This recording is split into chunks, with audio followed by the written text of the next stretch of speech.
Purim, a festival of joy, masks, and feasting. What is really hidden behind the masks? Is it just a disguise or a symbol of a veiled truth? Today, tradition meets history. We delve into the past to reveal what has been hidden. Prepare to discover mysteries that have waited centuries to be revealed.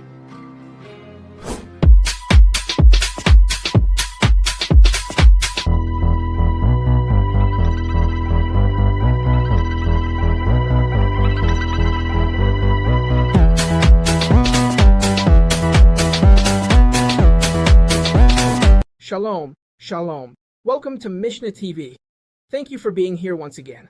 Today we have a special lesson about the festival of Purim and its mysteries, its secrets. Because Purim is one of the most mysterious holidays in all of Judaism. And I challenge you with this question. What if I told you that redemption no longer happens as it did in the time of Moses? What if I told you that the model of redemption we learned about in the Exodus, at Passover, is no longer what we are experiencing today? For centuries we were taught that redemption is associated with Nisan, with the Exodus from Egypt, with the miracles that were revealed, with the parting of the sea, with God's visible intervention in history. But something has changed, and that change is found in Purim. In this lesson, I'm going to demonstrate three fundamental things that I hope you'll stay until the end to understand.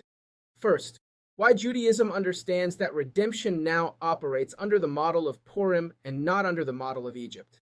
Second, how Purim is actually celebrated and what its mitzvot mean beyond folklore.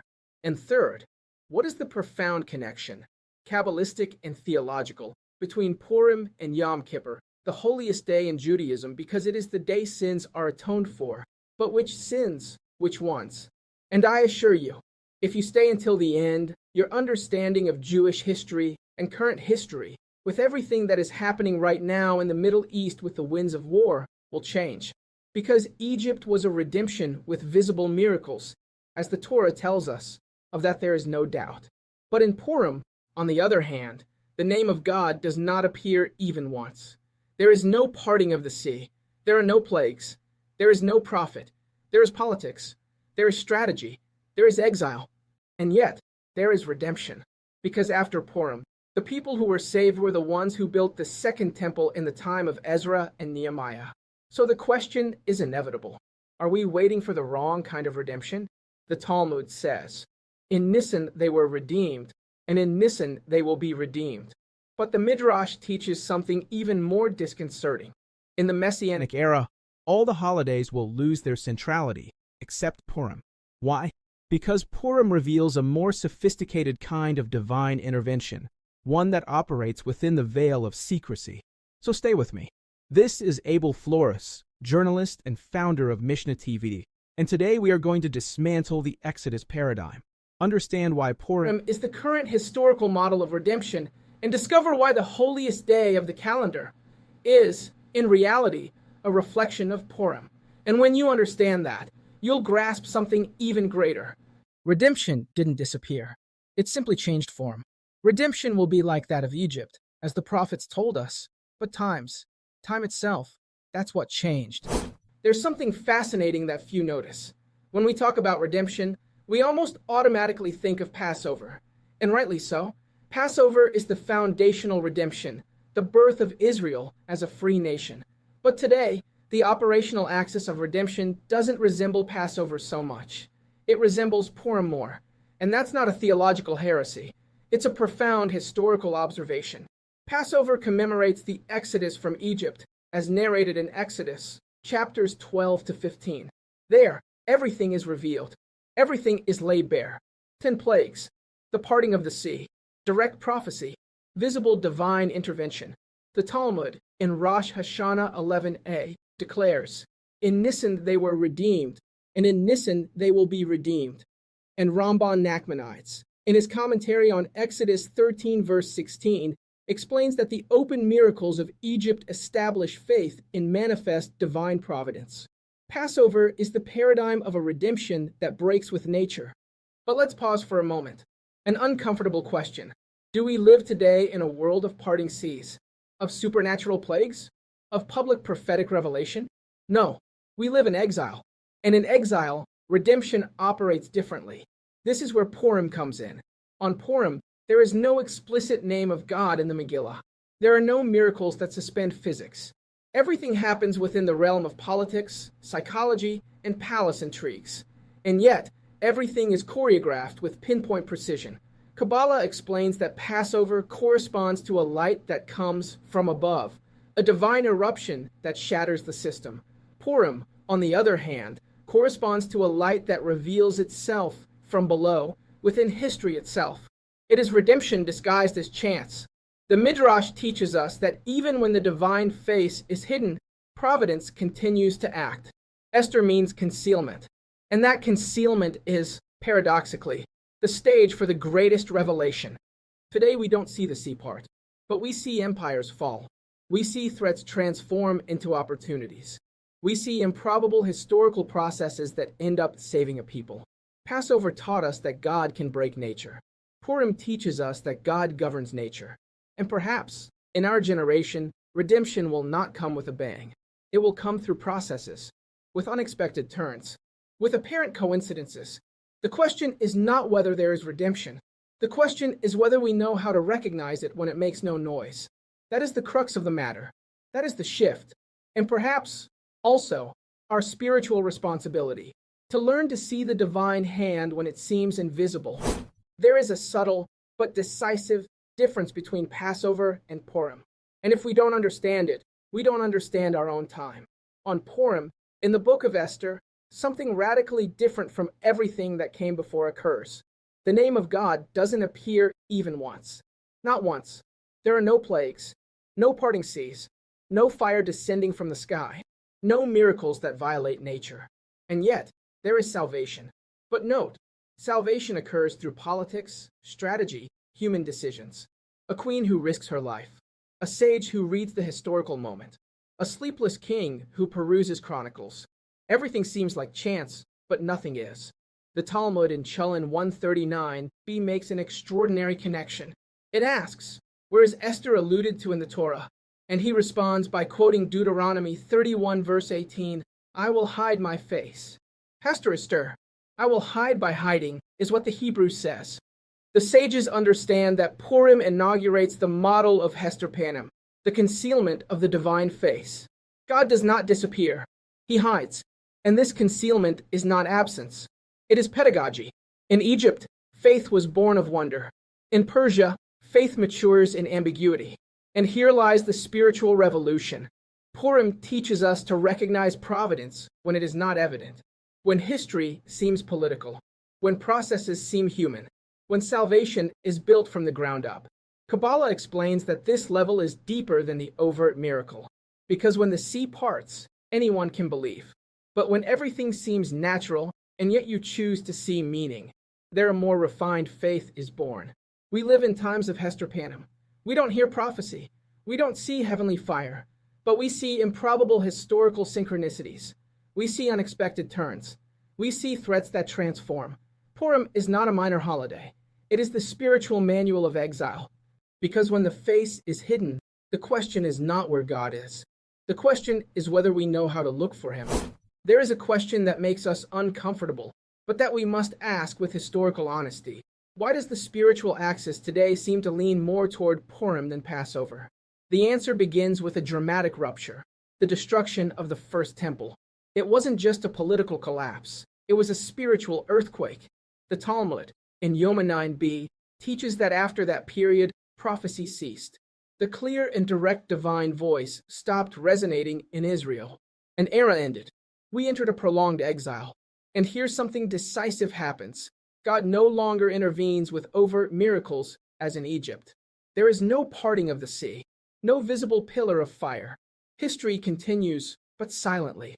The Maharal of Prague, in his work or Jadash on the Megillah of Esther, explains that Purim is the first redemption that occurs entirely within this new paradigm. It is the first national salvation without a prophet, without an explicit miracle, without manifest supernatural revelation. It is the beginning of historical Judaism as we know it. Purim inaugurates a mature spirituality, a faith that does not depend on spectacle, a trust built on ambiguity. In Passover, God breaks nature. In Purim, God governs nature from within. And that changes everything. Because the subsequent model of the Jewish people, from Persia to Rome, from the Middle Ages to modernity, has been a Purim-like model, surviving in complex political systems, reading history with depth, acting with strategic wisdom, and discovering, in retrospect, the invisible hand that was guiding them. Purim does not replace Passover, but it becomes the map of exile. If Passover is the miraculous childhood of the people, Purim is their historical maturity. And perhaps that is why, in our time, when prophecy does not resonate and miracles are not evident, we need more than ever to learn to live with the faith of Purim, a faith that does not demand spectacle, a faith that knows how to recognize God, even when he is silent. There is a moment in Jewish history that, if we understand it correctly, completely changes our perception of redemption. At Sinai, the people received the Torah amidst thunder, fire, and absolute revelation. The Talmud, in Shabbat 88a, describes a striking scene. God suspended the mountain above them like a vault and said, in essence, if you accept the Torah, fine. If not, this will be your grave. It is a powerful image, majestic, but also coercive. Now listen to what the sages say about Purim. In the Megillah we read, Kimu vekablu, Esther 9 verse 27. They confirmed and accepted. The Talmud interprets that on Purim the people confirmed what they had already accepted at Sinai. But this time, he did it willingly. No thunder, no heavenly fire, no suspended mountain. At Sinai, faith was born of shock. On Purim, faith is born of awareness. And that is revolutionary. Because Purim represents a mature relationship with the Torah, not an acceptance motivated by awe or fear, but an inner decision, a covenant chosen from obscurity. And here comes another surprising text. Midrash Mishlei 9 teaches that in the future all holidays will be secondary, except Purim. Imagine the audacity of that statement. Even Passover, even Shavuot? The Rambam, in Hilchot Megillah 2:18, puts it with legal precision. The memory of Purim will never be erased. Why? Because Purim reflects the kind of salvation that characterizes exile. It is not a redemption that breaks nature. It is a redemption that emerges from within history. And according to many commentators, this model is also the one that precedes the Messianic era. We live in a world without open revelation, without audible prophecy, without public miracles, but we live with choices. Every generation has its Sinai and its Purim. At Sinai we receive, at Purim we choose. And conscious choice is worth more than forced obedience. Perhaps that is why Purim is permanent. Because as long as there is concealment, there will be the possibility of choosing. As long as the face is hidden, there will be room for a free faith. And that faith, not the one born of clamor, but the one born of discernment, is what truly transforms human beings. Purim does not only celebrate a historical salvation, it celebrates the spiritual maturity of a people who decided, of their own accord, to remain faithful. There is a secret here that Kabbalah whispers, but it changes the entire spiritual hierarchy we imagined. We tend to think that Passover is higher. After all, what could be more sublime than the sea parting and the divine presence openly revealing itself? But the arisal teaches something surprising. The light of Purim comes from a higher level than that of Passover, and precisely for a reason that seems paradoxical, because it manages to penetrate the concealment. Passover is a revelation from above, a divine eruption that overflows reality. The light descends with such intensity that nature is suspended. It is an immense gift, but it is a gift. Purim, on the other hand, is transformation from below. There is no suspension of nature, no visible cosmic alteration. There are human decisions, risk, strategy, courage. And within that seemingly ordinary plot, the divine light filters through and reorganizes history. The Zohar explains that the light that can be revealed within concealment is spiritually higher than that which can only manifest by shattering the world, because it doesn't depend on extraordinary conditions. It doesn't need to extinguish nature to shine. It's like a flame burning underwater without being extinguished. In Kabbalistic terms, Passover is an iteruta diloela, an awakening from above. Purim is an iteruta dilatata, an awakening from below. And that which is born from below, from the human consciousness that chooses, has a more inward, more integrated, more eternal quality. Passover transforms reality momentarily. Purim transforms perception permanently. And here's the lesson for us. It's easy to feel faith when the miracle is evident. What is difficult and spiritually superior is to reveal light when everything seems ordinary.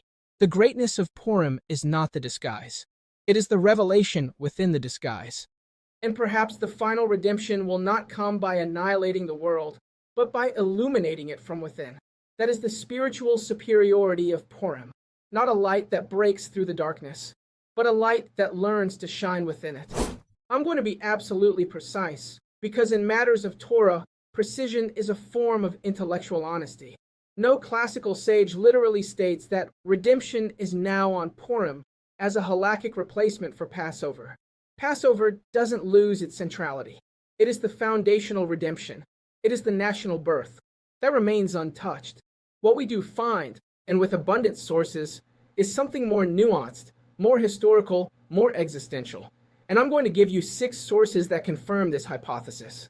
First, the Talmud in Shabbat 88a comments on the verse. They confirmed and accepted Esther 9 verse 27.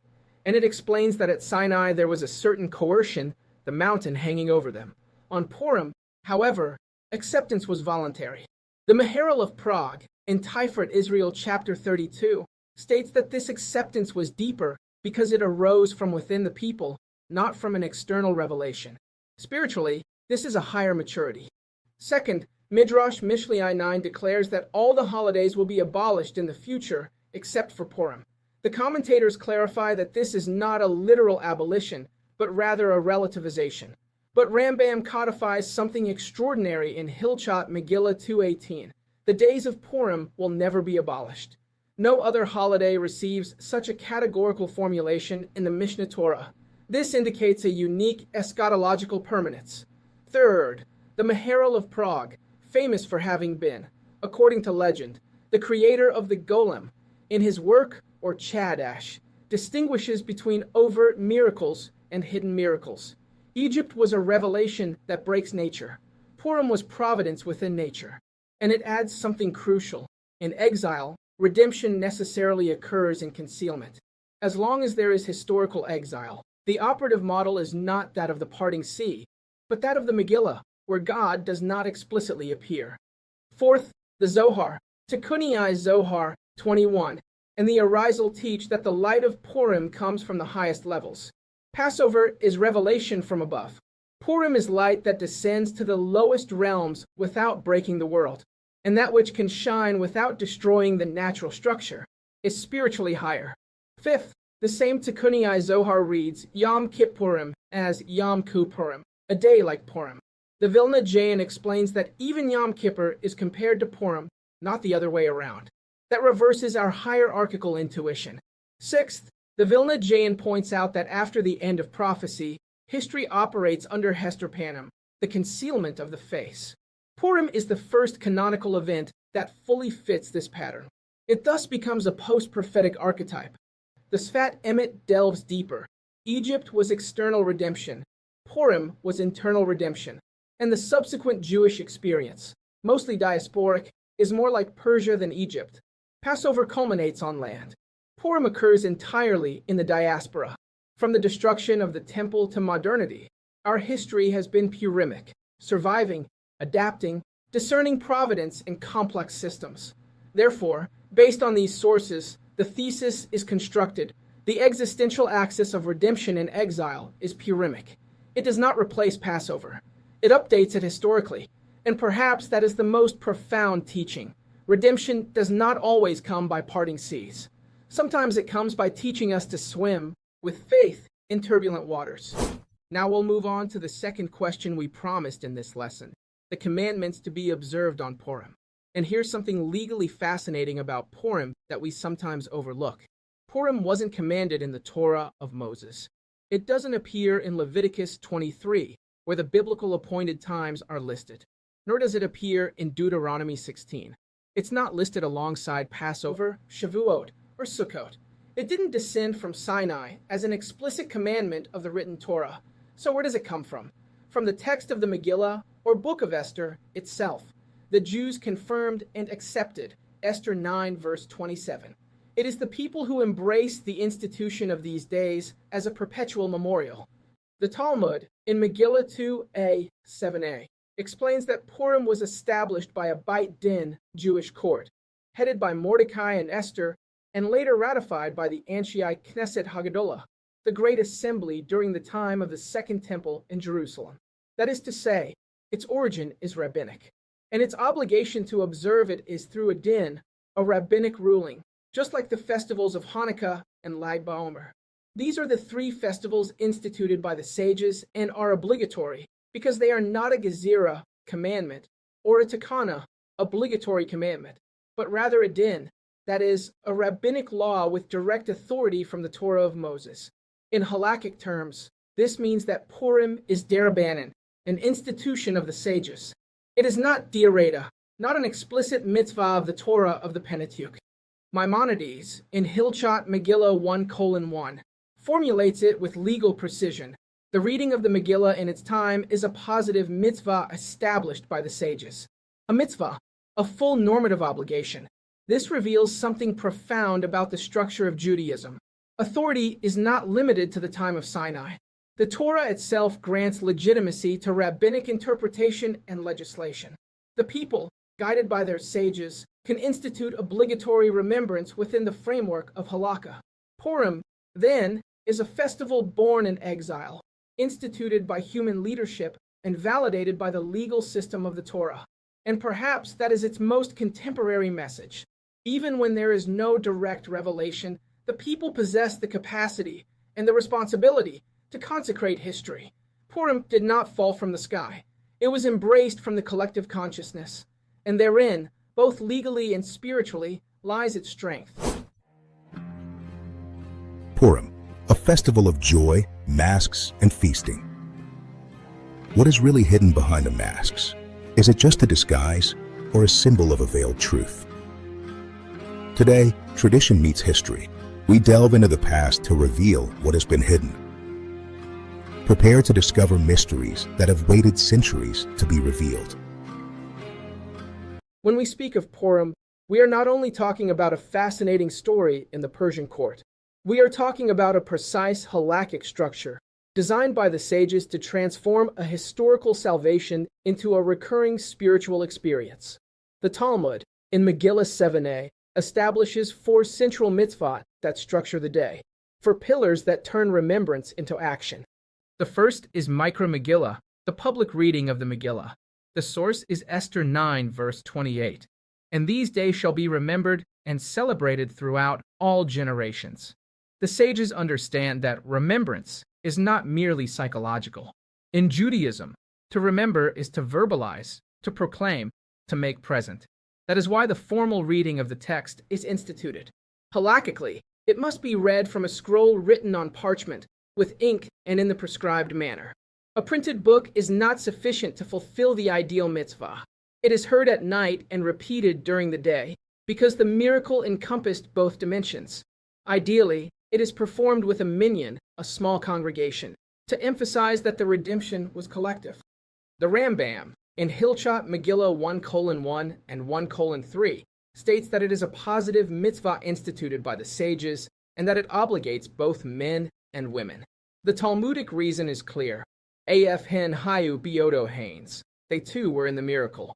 Theologically, each year we relive the experience of discovering providence within the hiddenness. The second mitzvah is mishloach manet, sending portions. Esther 9 verse 22 commands, mishloach manet ish lirahu, each person to their neighbor. The minimum obligation is to send 2 ready-to-eat meals to one person. Why? The Teramat Hadeshin explains that the objective is twofold, to strengthen social unity and to ensure that everyone has sufficient provision for the Suda, ritual meal.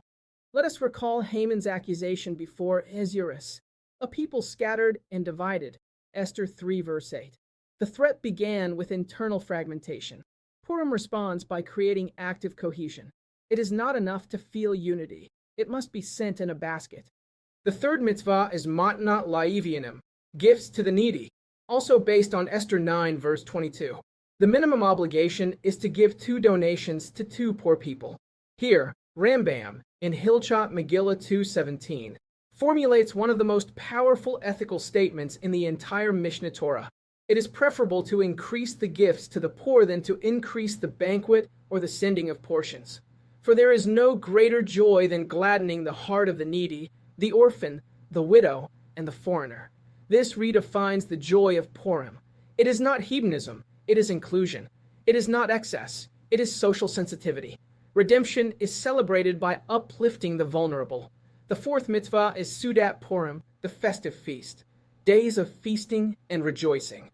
It must be held during the day, not at night, because the primary joy is diurnal, visible. It includes festive food, wine, and expressions of joy. The Talmud in Megillah 7b states that a person should drink until they can no longer distinguish between cursed Haman and blessed Mordecai.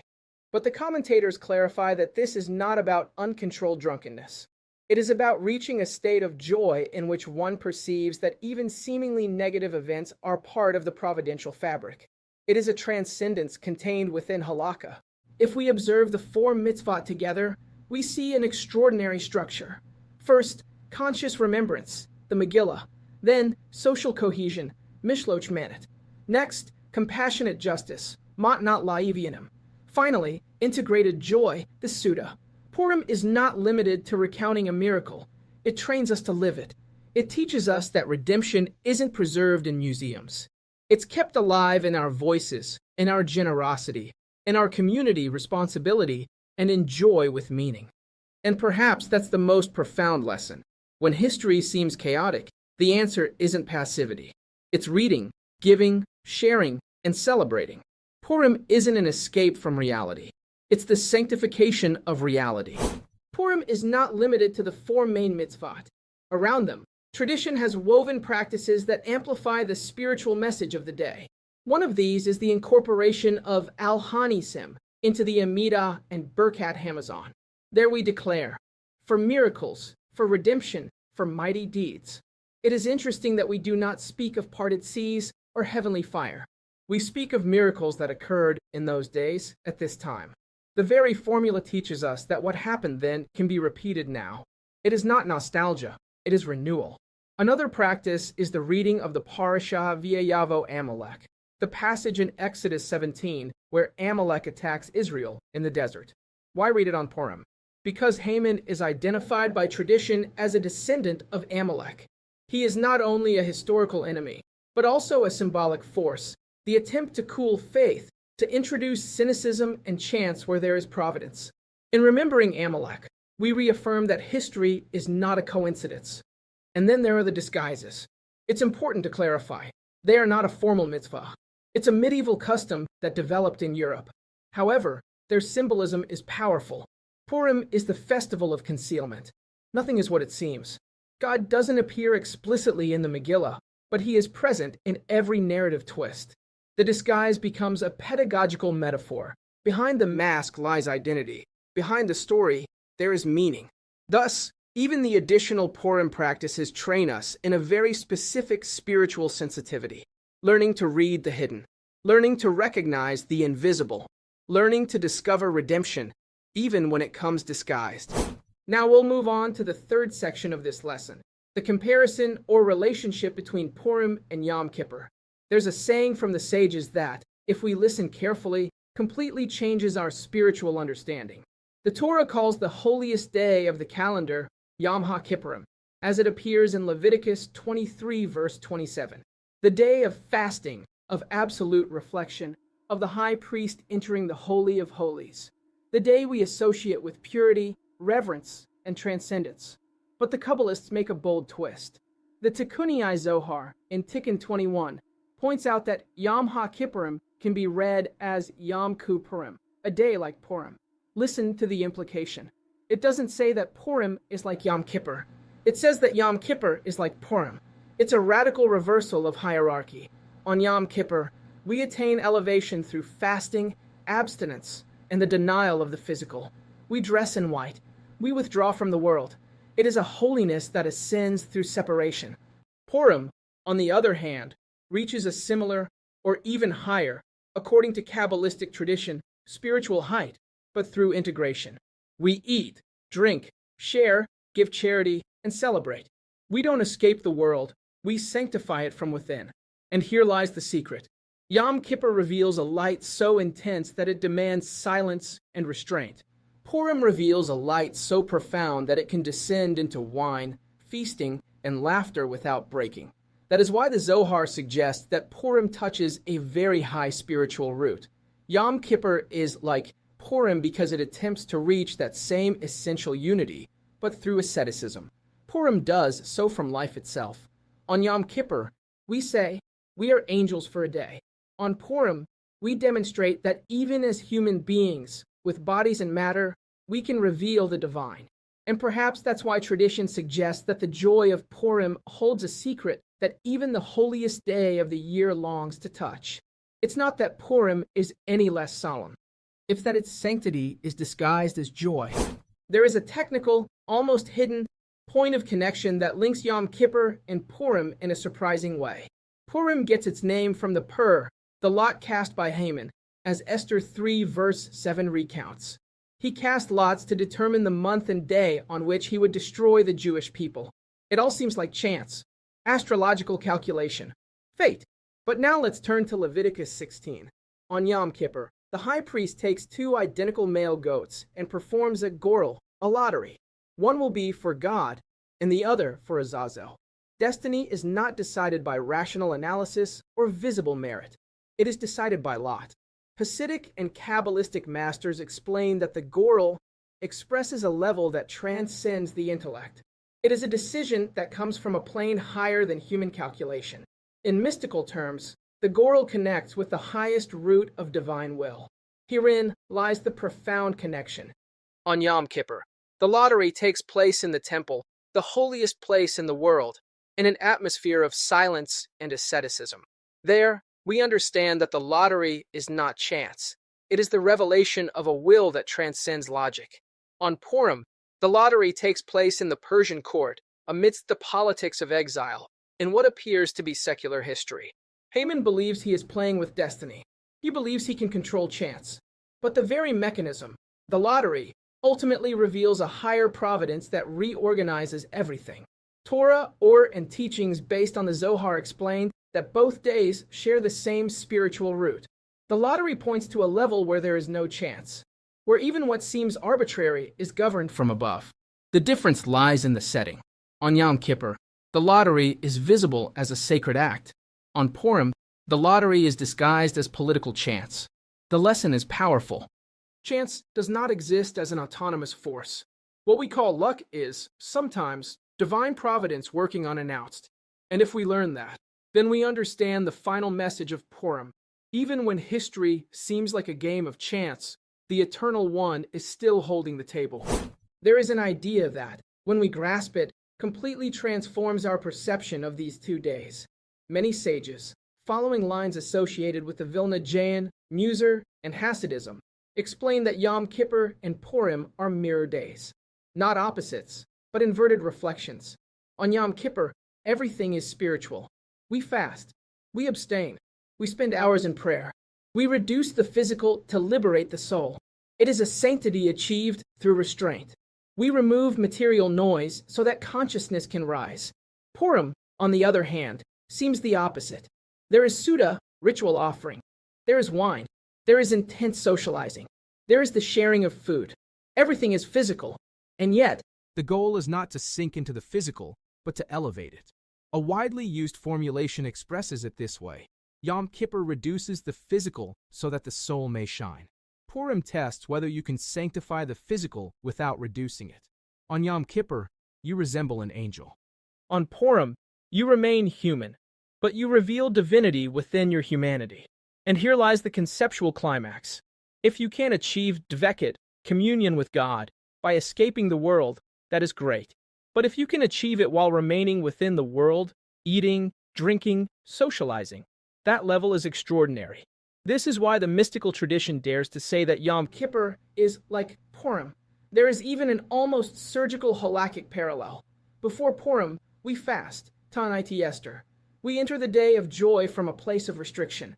Before Yom Kippur, however, there is a rabbinic commandment to eat and celebrate on Erev Yom Kippur. We prepare for the fast by eating. It is a pedagogical inversion. Both days work on the same tension between body and soul, but they reverse the order to teach us something radical. Holiness belongs neither exclusively to fasting nor exclusively to feasting. It can be revealed in both. There is a profound emotional interpretation that many sages develop in modern rabbinic literature, drawing on Kabbalistic lines associated with the arisal. Yom Kippur is experienced primarily from a place of anger or reverent fear.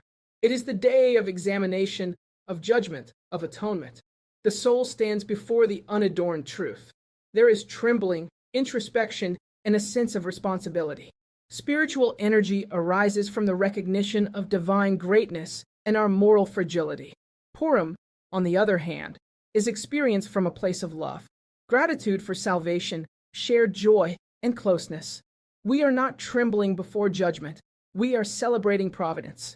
The fear of failure does not predominate, but rather the emotion of belonging. And here lies the key. Tradition teaches that repentance out of fear elevates, but repentance out of love transforms.